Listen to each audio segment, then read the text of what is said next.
Hola, buenas noches. Mi nombre es Eric Antonio Salas Azuara. Soy licenciado en Derecho y Ciencias Sociales, egresado de la Facultad de Derecho y Criminología de la Universidad Autónoma de Nuevo León, y también soy operador en el sistema de procuración de justicia, sobre todo lo que viene siendo el sistema penal acusatorio y también parte del sistema inquisitivo.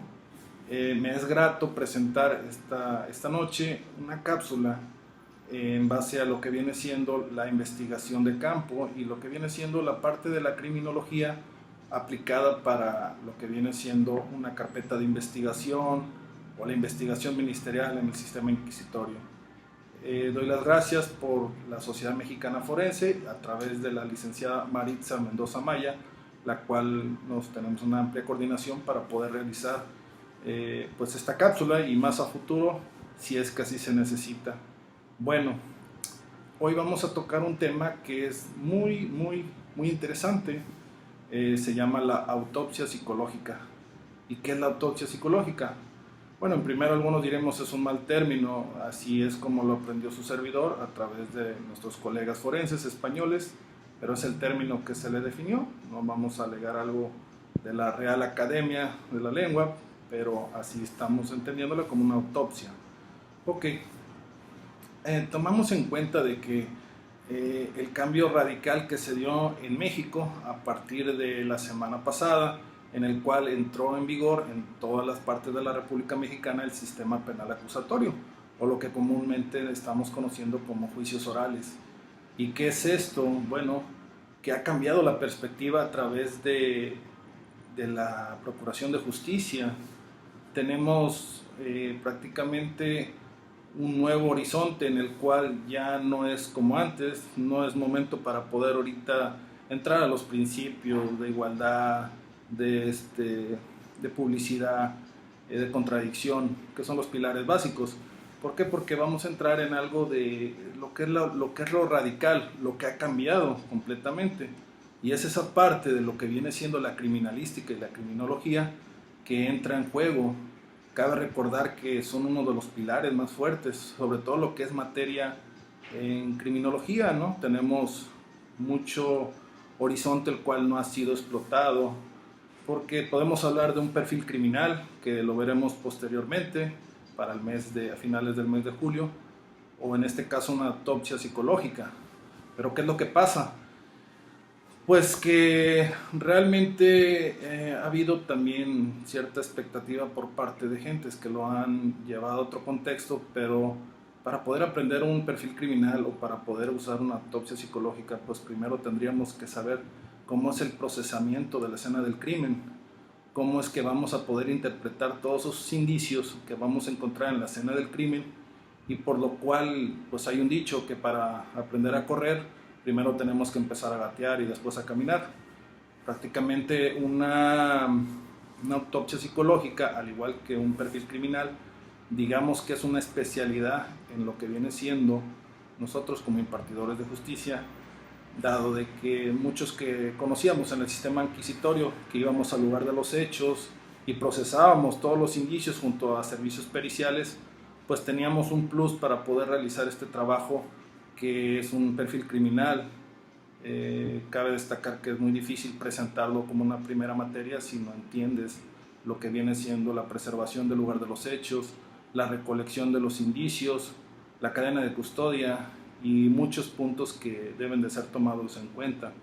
Pero en sí, como ahorita lo vamos a realizar en esta modalidad, yo previamente mandé el material para que lo pudieran analizar, lo pudieran tener para los del grupo de la Sociedad Mexicana Forense, y a través de esa presentación de PowerPoint poder desarrollar lo que es el conocimiento que hoy vamos a tratar de discernir con una autopsia psicológica. Me imagino que parte de este grupo que se encuentra ahorita analizando dicho material, la mayor parte son psicólogos. Su servidor no es psicólogo, eso sí lo aclaro, pero usamos esa parte dado que en el trabajo, como nosotros como fiscales, nos basamos de herramientas, las herramientas que sería la criminología, pues tenemos a nuestros psicólogos, los cuales nos pueden dar diferentes, dictámenes. En uno de ellos hablando, en el caso de las amenazas, cuando una persona es amenazada, pues puede que tenga temeridad y zozobra, lo cual le lleva a perder un estilo de vida, y por lo tanto nosotros pues hacemos nuestro dictamen solicitándole al perito para que nos determine si dicha persona cuenta con una perturbación que no le permite llevar su vida cotidiana. Esa es una de las herramientas muy importantes, y lo cual ha cambiado porque en este nuevo sistema ya no son dictámenes, son informes, y en este caso el perito se tiene que sentar en audiencia y desarrollar tal conocimiento. Por eso es importante tener por parte de tanto de fiscales u operadores, en el caso de los abogados litigantes, el conocimiento sobre lo que viene siendo la criminalística y la criminología.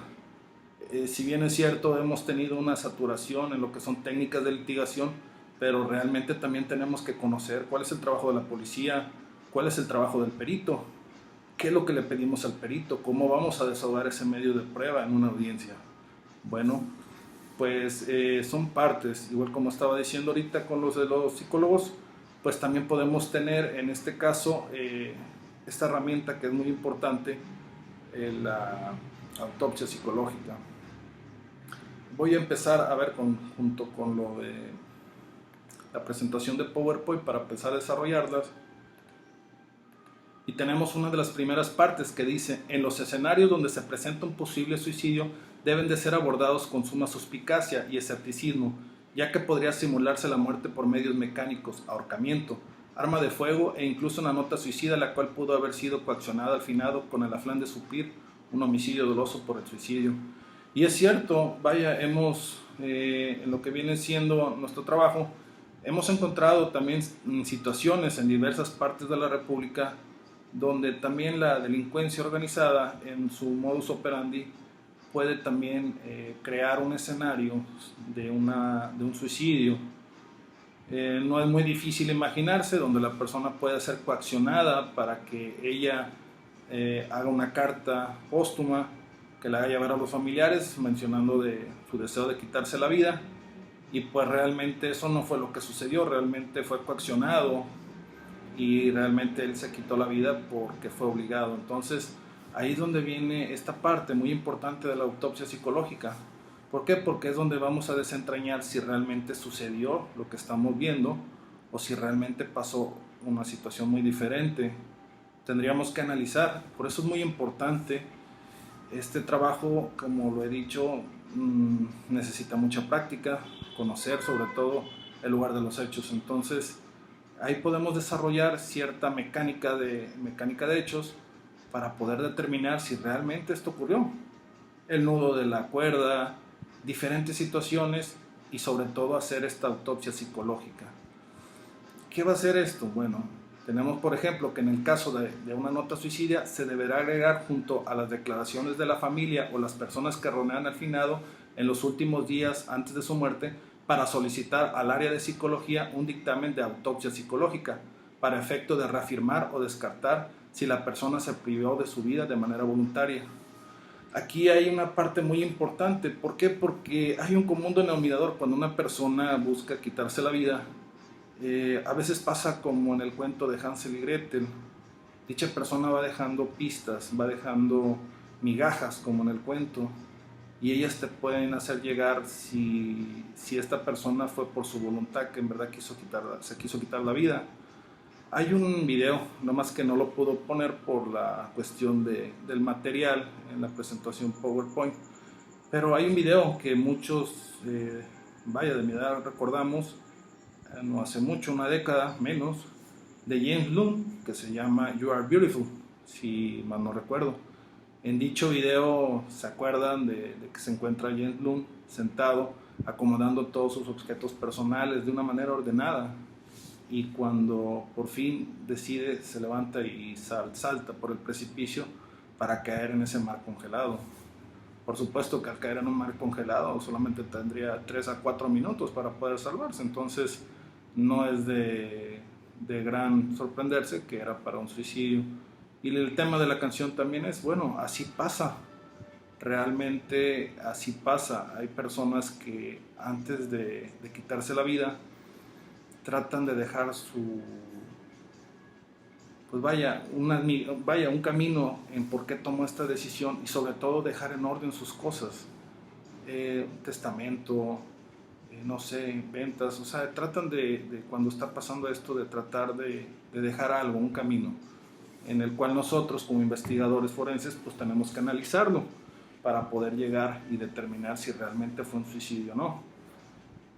Hay una película que acabo de, perdón, que acabo de ver que la copiaron prácticamente de un documental que se llama El bosque de los suicidios, Aokigahara.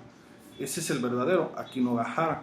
Es el verdadero documental, el cual recomiendo, creo que se encuentra en YouTube. Y ahí podrán observar cómo las personas allá en Japón, cuando deciden quitarse la vida, casi de una manera muy ceremonial, acuden a este bosque y cuando antes de ingresar a él, el guardabosques, que a veces también tiene la función de rescatista por parte del gobierno para estas personas que se van a quitar la vida, lo menciona tal y como lo acabo de referir. Dejan un camino, inclusive dejan un hilo. ¿Por qué? Porque es la manera de dependerse de la vida, de que todavía están en una parte indecisa de quererse quitar la vida. Entonces, pues bueno, es muy interesante dicho documental. La verdad que para poder ahorita abordar todo esto, recomiendo sobre todo que lo analicen para poder entender un poquito del rango específico. Bueno, pues entonces, ¿qué quiere decir con esto? Quiere decir que al igual que una investigación ministerial, nosotros también nos tenemos que allegar de indicios. ¿Y estos indicios qué serán? Bueno, acuérdense que en lo que viene siendo la investigación ministerial hay una parte que se llama la trilogía investigadora, que está conformada por el fiscal o ministerio público, la policía ministerial o policía investigadora y sobre todo de servicios periciales o la policía científica. Bueno, está conformada, como decimos, por tres partes. La parte que dirige es el fiscal, el Ministerio Público, el cual su servidor tiene ya 8 años de experiencia. ¿Y qué es lo que tenemos aquí? Pues tenemos que allegarnos de esos indicios de que nos van a demostrar que realmente la persona se quitó la vida. ¿Y cómo lo podremos determinar? Bueno, tenemos esa parte que es la policía ministerial o la policía investigadora, la cual realiza la criminalística de campo, lo que vienen siendo las entrevistas, el allegarnos de información. Giramos el oficio hacia ellos para que puedan entrevistarse con las personas que fueron vecinas, las personas que vivieron en el entorno de la persona que se quitó la vida y nos puedan decir realmente qué pasó previa a la fecha de la muerte, 2, 3 días.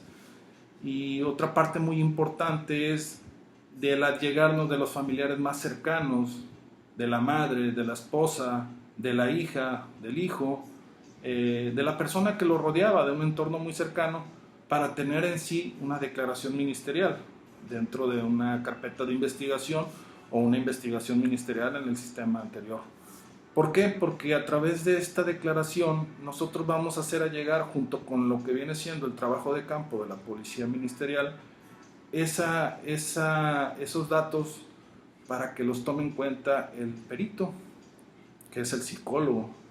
¿Y qué va a pasar con esto? Tendría que analizar.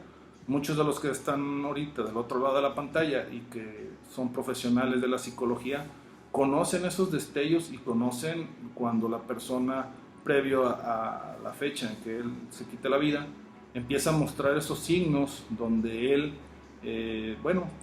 se quiere suicidar, los estados de ánimo, muchas cuestiones que ustedes lo conocen, por supuesto.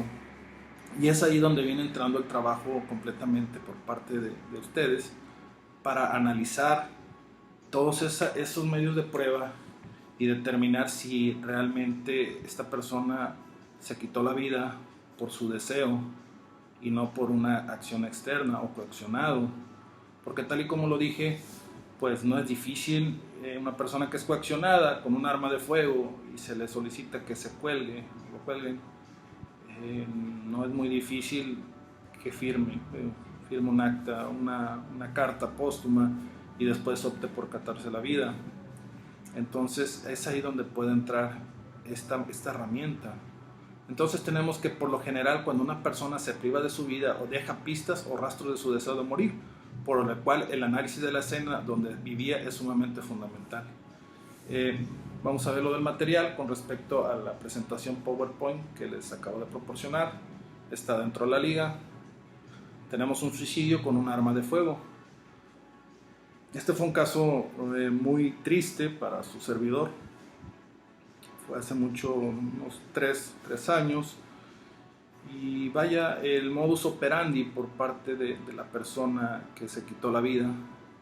Y aquí quiero hacer un recuadro, una experiencia de que hay que tratar con respecto a todas estas personas que en su momento pues, nos proporcionaron este conocimiento para poder desarrollarlo. La medicina se logró en base del análisis de muchas personas que fallecieron, al igual que ustedes en lo que viene siendo la psicología, del análisis de cientos de personas para poder llegar.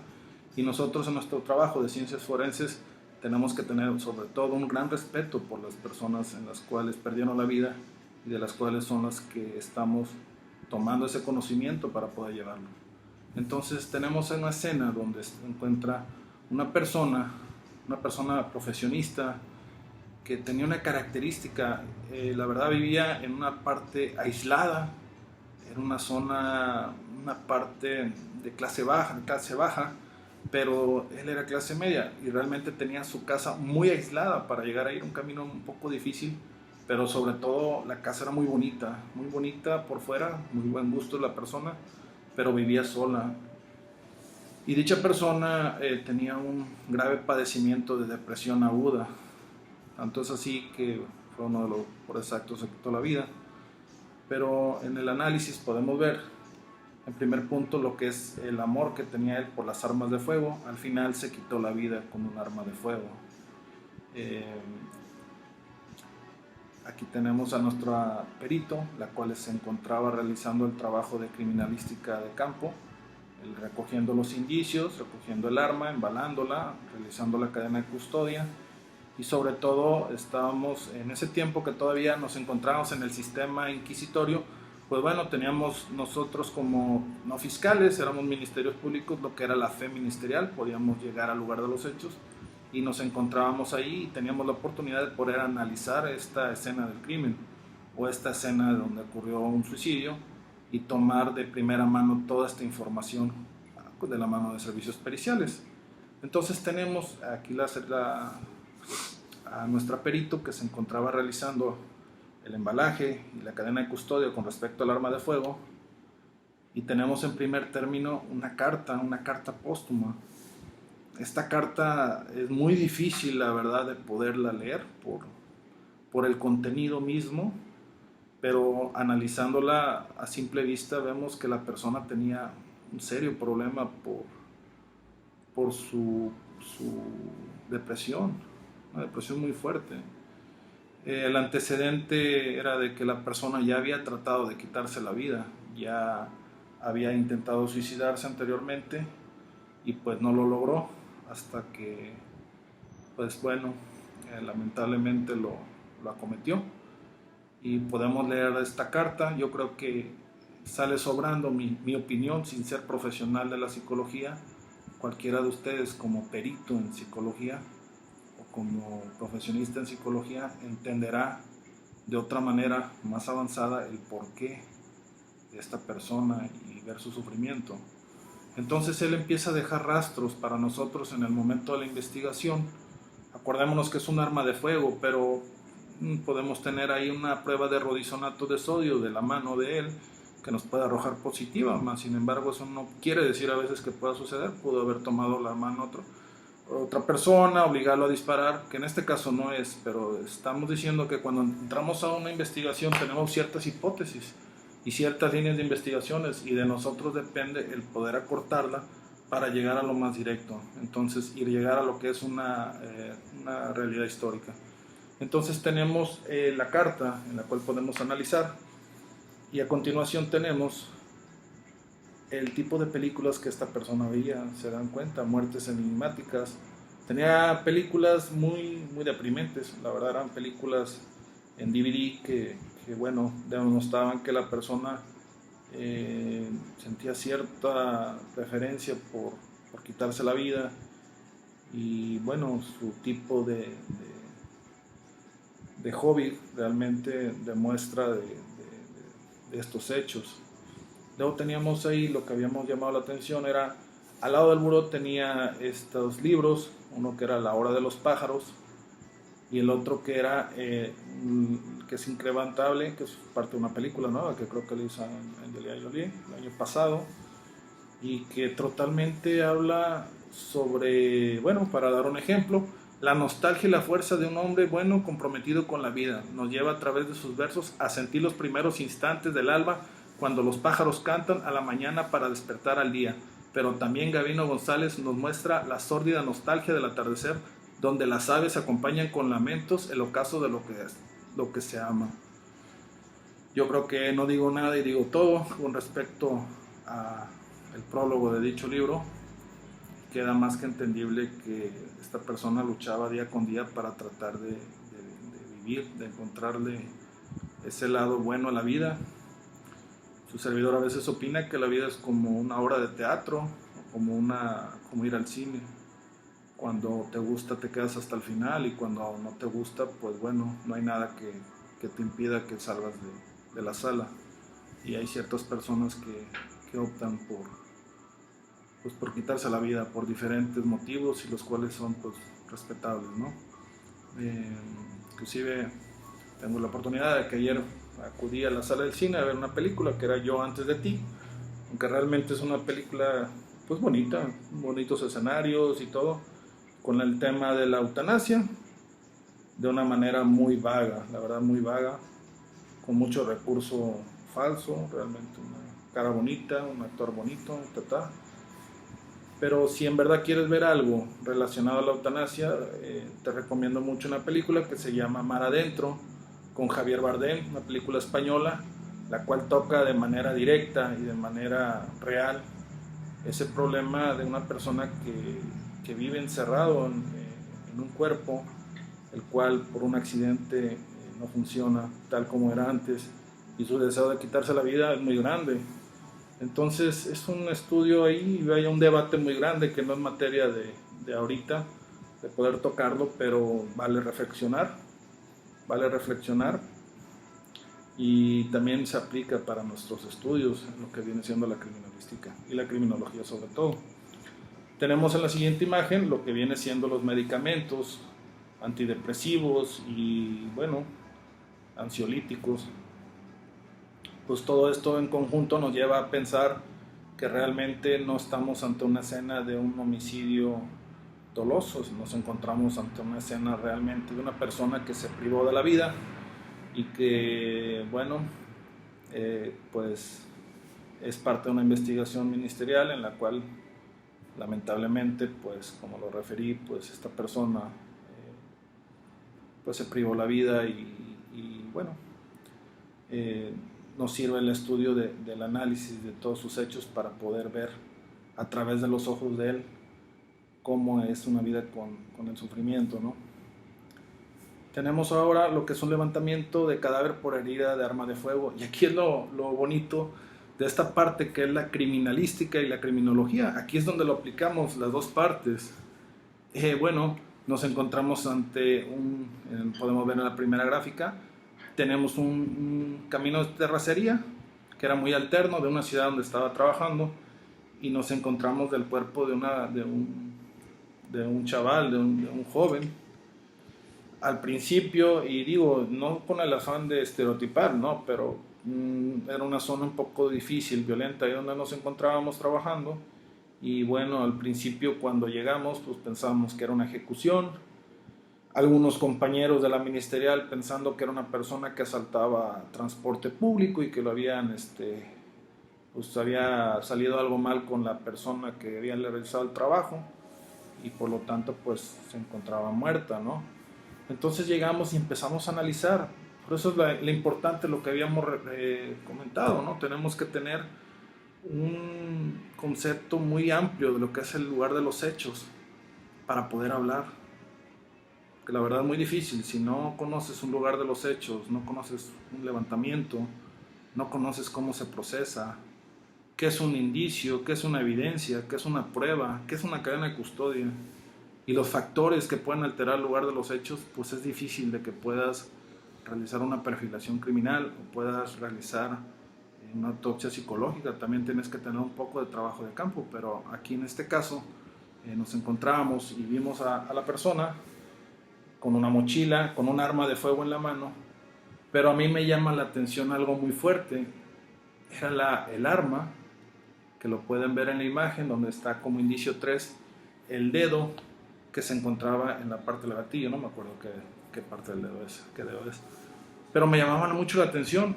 ¿Por qué? Porque al momento que tenemos que recolectar dicha arma, Servicios Periciales tiene que realizar algo, es el desabastecimiento de dicha arma. No podemos embalar una pistola, en este caso, porque punto número 1, podría embalarla y estar cargada y vaya, ocasionar un accidente y la pérdida de vida de un elemento de la policía ministerial o un elemento de servicios periciales o hasta alguien mismo de la Procuraduría. Entonces, al momento que yo veo esto, me llama mucho la atención, sobre todo porque había 2 casquillos desabastecidos. Y al momento que empezamos a desabastecer el arma estaba trabada. El perito era una mujer, le pido préstamela a mí, claro, con las medidas correspondientes, los guantes que no pueden faltar. Traté de desabastecer el arma, me di cuenta que el arma estaba oxidada, era un arma ya vieja y era muy difícil. Ya una vez que la desabastecí, me doy cuenta que para poder accionar el gatillo era muy difícil porque estaba casi trabada. Entonces, al momento que, tal y como lo digo, meto el dedo tal y como lo tiene ella, es como podías accionar el arma porque era dura, estaba dura, y al hacer el dedo así es una palanca mecánica. Motivo al cual le digo, ¿sabes qué? Esto no es un homicidio, no es un homicidio, para mí me sale un suicidio porque tomó el arma él mismo con la boca y hizo este movimiento y puede que se haya disparado. Entonces empezamos a ver otra línea de investigación. Por supuesto que en ese momento pues la policía también duda que es algo que bueno, cambiará en su momento dado. Pero entonces tomamos el arma y nos damos cuenta de esto y empezamos a indagar más en las cosas que traía dicha persona. Pueden apreciar que tenía un celular y dentro de esa mochila nos encontramos una carta. Ese día era un día especial, era el 14 de febrero, el Día del Amor y la Amistad, y empezamos a leer la carta y totalmente el muchacho había peleado con su novia, tenía problemas, se suicidó inclusive enfrente de la parcela del padre, y ahí es donde encontramos el cuerpo, ¿no? Empezando a hacer el trabajo de investigación de campo de la policía ministerial, pues llegan hasta donde se encuentra la familia del fallecido y totalmente se refuta la versión de su servidor de que fue un suicidio, dado que había peleado con su novia. Inclusive en el celular se encontraron los mensajes que le mandó a la novia antes de suicidarse, y bueno, totalmente estos medios de prueba tenemos para poder realizar esa autopsia psicológica de una manera tal como lo estoy diciendo, al recabar las declaraciones de la novia, de los padres, las circunstancias y todo lo demás, pues el perito en psicología forense refutará o afirmará en su caso dado si es que esto fue un suicidio o en caso contrario un homicidio. Totalmente los indicios, y después de tomar en conocimiento la carta, pues bueno, tomamos que es un suicidio. Pero ¿qué pasaría si no hubiera la carta? ¿Qué pasaría si no tuviéramos el celular con esos mensajes? Es ahí donde viene ese trabajo, ese extra, ese plus, el cual tendríamos que realizar a través de las ciencias forenses, de la criminalística y de la criminología. Ahora tenemos lo que viene siendo la muerte por la anoxia mecánica, lo que comúnmente decimos como ahorcamientos. Esto es muy especial porque yo creo que quien haya trabajado en procuración de justicia no me dejará mentir, pero uno de los factores es totalmente, vaya, estadístico, pero siempre por lo general es en fechas navideñas o en enero, que las personas a veces cuando se encuentran lejos de la familia, solos y a lo mejor con problemas económicos, pues optan por el suicidio, por quitarse la vida, por ahorcarse. Inclusive no solamente ahorcarse, hay personas que también tienen alguna enfermedad terminal y optan por quitarse la vida. La manera más común, que es a diferencia del ahorcamiento, es cuando estas personas tienen una enfermedad terminal, acuden en hoteles de bajas estrellas, en hoteles baratos, y ahí es donde terminan, vaya, muertos. Los mata la enfermedad por completo, a veces no hacen nada por esto y totalmente se descubre cuando vienen a checar el cuarto o cuando pasan varios días y el cuerpo en descomposición llama la atención por el olor. Pero en las muertes por anoxia mecánica tenemos, vaya, podríamos decir, como lo que era el libro de Lorca, está prohibido suicidarse en primavera. Es un método en el cual muchas personas optan, sobre todo cuando son problemas sentimentales. No sé por qué se deba a esto, pero gran número de estas muertes que teníamos eran por problemas de personas que habían terminado en el noviazgo y sobre todo en personas homosexuales. Eran las personas que más teníamos estos casos de suicidio por ahorcamiento. Tenemos ahí una imagen, la que es la primera, de una persona que está en semisuspendido, en la cual aquí es una situación un poco muy especial, porque su servidor lo conocía, la persona, lo conocíamos, y bueno, cuando empezamos a hacer el trabajo junto con servicios periciales y todo esto, empezamos a arrojar de que pues la persona se quitó la vida, y tal y como lo digo, nos corroboró la familia que había terminado con su pareja sentimental y pues optó por quitarse la vida.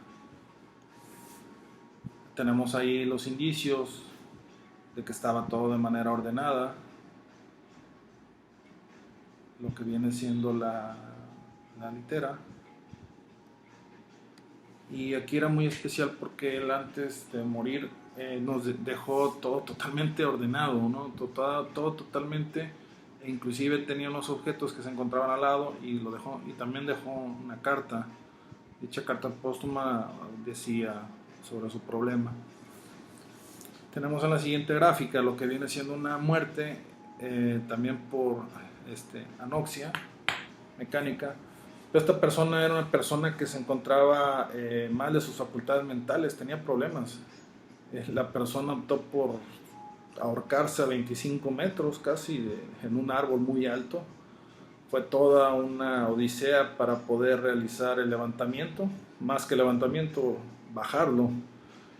Dicha persona, tal como se puede ver, a diferencia de los otros, deja sus pertenencias, que era un costal y varios sus zapatos, sube hasta la cima de dicho árbol y se ahorca con su camisa, se la amarra al cuello y bueno, se deja llevar. Entonces es algo para tomarse en cuenta también, de que dicha persona era enferma de sus facultades mentales y hasta dónde pudo llegar para poder quitarse la vida, ¿no? Fue algo totalmente anormal, nunca lo habíamos visto. Inclusive se puede ver la imagen donde nos encontramos con servicios periciales para poder bajarlo y bueno, como lo digo, fue una odisea.